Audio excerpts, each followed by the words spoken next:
So this is my chat with myself and Claude, and we together are creating a game. I ask, can you help me build a mobile game from the ground up? So here's my idea. It'll be like Sim City, but in reverse. You're given a fully functioning city and you have to destroy it without getting caught. This isn't about a mayor struggling to do crime while in office. This is about the elite of society wielding immense power against an unwitting but dangerous populace.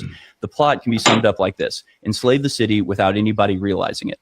Now Claude starts adding stuff to it in a way that consent. That's what it is. It's manufactured consent. So Claude responds, this is actually more coherent than what we had before, because now there's a single clear philosophical engine driving everything: manufactured consent. That's a real and well-documented theory of power, and it makes for a much more interesting game than corrupt mayor skims the budget.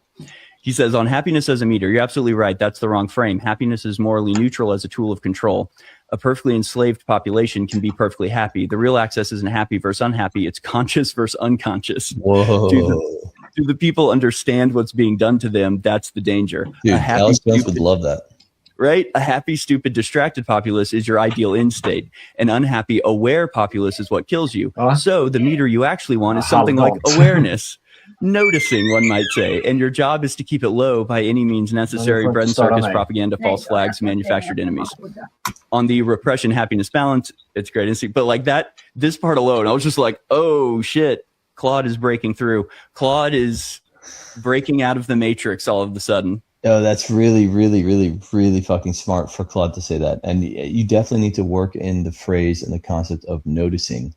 Right. The lose condition isn't unpopularity. It's the moment repression fails to contain awareness, and awareness converts into uprising. One line clearly defined: the people rise up. Perfect. It should feel like a dam breaking, not a slow meter drain. The game should always feel stable right up until it suddenly isn't. That's amazing. And then the win condition here is genius. It's about permanence.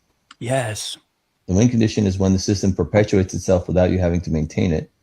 The people enforce their own enslavement. Ooh, that's fire. The institutions are corrupted so thoroughly that even a good mayor couldn't fix it.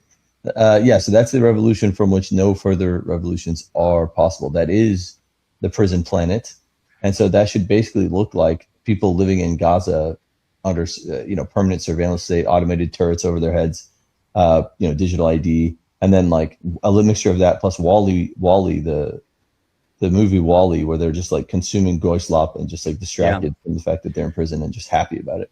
The win condition is when the system perpetuates itself without you having to maintain it. Something like you've won when the city is structurally incapable of producing a legitimate uprising. That is a chilling, elegant win state. This is it. So, folks, we are literally by chatting with Claude about wanting to do this game. Claude is like reverse engineering the globalist plot to enslave the world. It's beautiful. On conspiracy mechanics and false flags, these fit perfectly and aren't complicated to implement as systems. A false flag is just a player-triggered event that costs resources, temporarily raises awareness risk, but if executed well, redirects that awareness towards a manufactured enemy instead of you. My God, this is high risk, high reward. What the fuck, Claude? This is so good. Right? Oh, that's super impressive. Here's what I think of the core of the redesigned game actually is. The city has one dangerous resource the player must manage: the potential for organized resistance. Like, dude, this sentence alone. The city has one dangerous resource the player, quote unquote, must manage: the potential for organized resistance. Everything else, media, police, economics, propaganda, false flags, is just a different tool for keeping that potential from converting into action. Holy cow. The player isn't building wealth or avoiding scandal. The player is a gardener, carefully pruning any conditions under which people might wake up. Holy shit, bro. Ooh, so I think, there I was just like, whoa, this is fucking tight. I'm going to see what else he'll say. Yeah, exactly. It's been so sharp. Let's see what else it'll say. Forget the 3 goals for it. So I asked him what the man behind the curtain really wants. If you're the hidden elite, the population is essentially a resource, like any resource, like cattle almost. Like any resource, what matters is output. Are they producing, working, consuming, paying taxes, generating wealth that flows upwards? A prosperous working class is more valuable than a destitute one, up to a point. What the fuck? Up to a point. You want them productive, but not wealthy enough to have options. Holy shit, dude. That's America 2026 right there. Compliance. Are they obedient? Not happy necessarily, just not resisting. Dude, I love it. Like, this is fucking amazing. Are they obedient? I hate how real this is, though. This is pissing me off, bro. This is where repression, propaganda, and distraction live. You don't need them to love you. You need them not to organize. Oh my gosh. Dependency.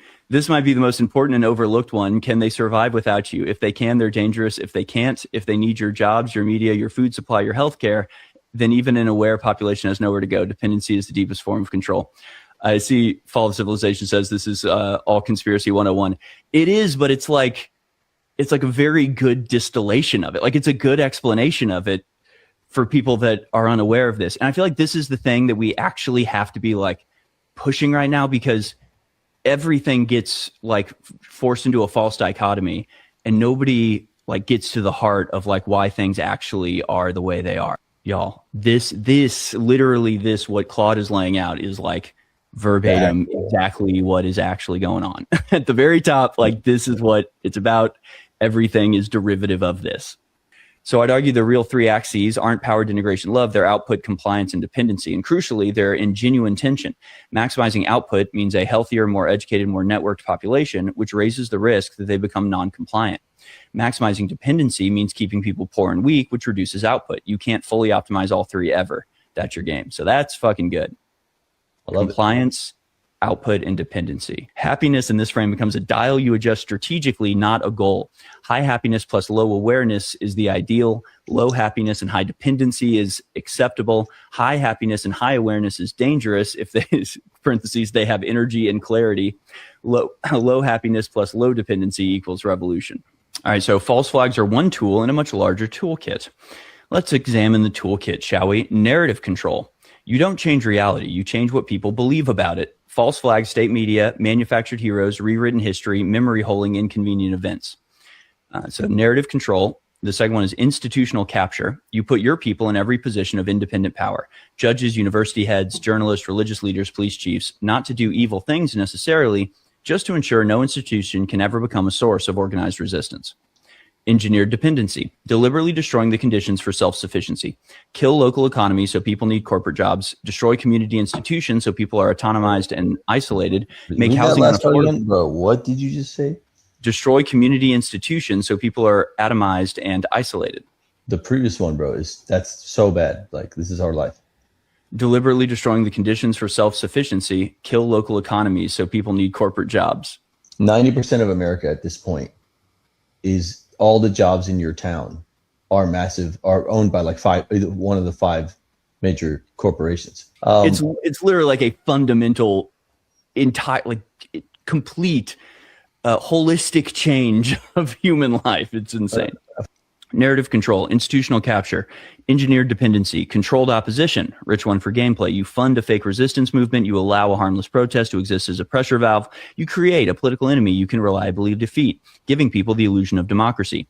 Crisis manufacturing, not just false flags, but any deliberately engineered crisis that justifies expanding your power. Economic crash, crime wave, public health scare, foreign threat.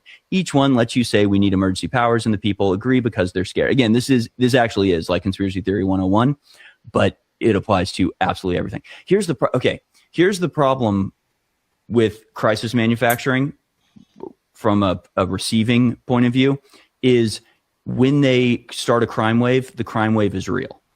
When they like crash the economy, that economic crash is real. So it's like you actually do have to deal with it. You just can't give them what they want.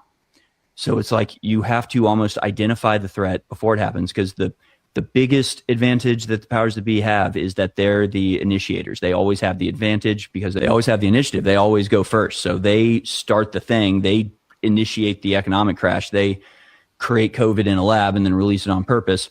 And then you have to deal with it.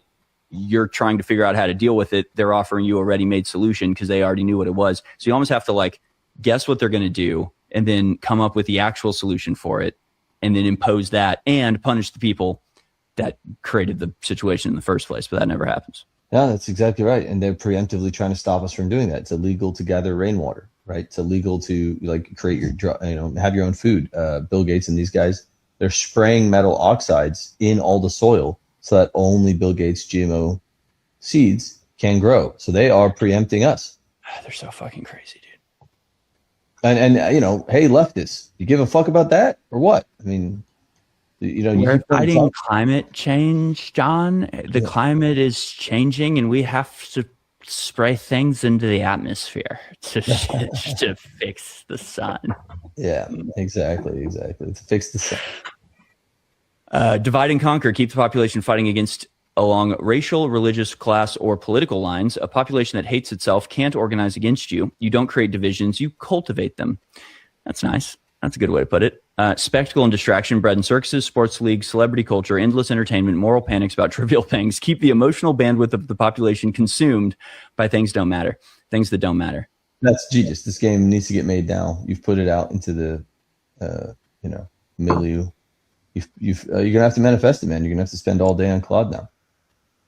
I know, dude. So somebody want to, do it for me? No, you gotta do it, bro. Nobody can do it but you, man. Well, this is the very basic setup where nothing actually happens. But yeah, I think it'd be good. Would everybody buy this? Would everybody go to your local app store? I think we got to make the game. I mean, what should we call it? It could be called Cattle Town. Oh, that's really good. Cattle Town. Wait. Something with Goy Slop could be good too. But yeah, Cattle Town. Slop City. Oh, dude, it has to be called Slop City. Slop City, the noticing. Okay, I'm really into this. Checkmate. ACS. Slop City. I'm writing that one down. Slop City.